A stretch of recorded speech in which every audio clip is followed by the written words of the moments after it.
So hi! Welcome and welcome back to my YouTube channel, and for today's tutorial, ituturo ko sa inyo kung paano nga ba makita ang mga send requests sa ating Facebook account. But first, kindly subscribe to my channel and don't forget to hit the subscribe button and the bell to notify you for my new updates. And if you want to learn more, just keep on watching and let's start. So ayan guys, for today's video, i-open lang natin ang ating Facebook account.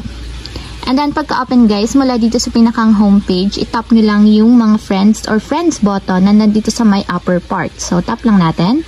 And dito guys, lalabas na yung mga friends ninyo or yung mga friend requests and then yung mga suggested friend requests. So para makita naman yung mga sinad natin na friend requests, ang gagawin nyo lang, itap nyo yung see all na nandito sa right side. And dito makikita nyo na lahat ng mga friend request ninyo. Pero para naman makita yung sinanda natin ng friend request, itap nyo lang yung 3 horizontal dots na nandito sa upper right corner katulad nito. And then may magpa-pop up na options dito sa baba. So tap nyo lang yung view sent request. So ayan guys, dito nalalabas yung mga pinagsenda natin ng send request. And kung makikita nyo, naka-pending pa yung pinagsendan ko. So ibig sabihin, hindi pa yan na-accept.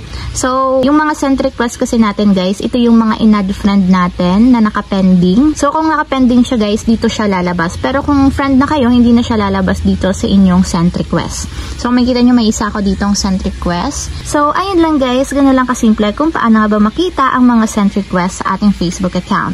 If you have a question, can you comment down below and don't forget to hit the subscribe button and the bell to notify you for my new updates. And thank you for watching!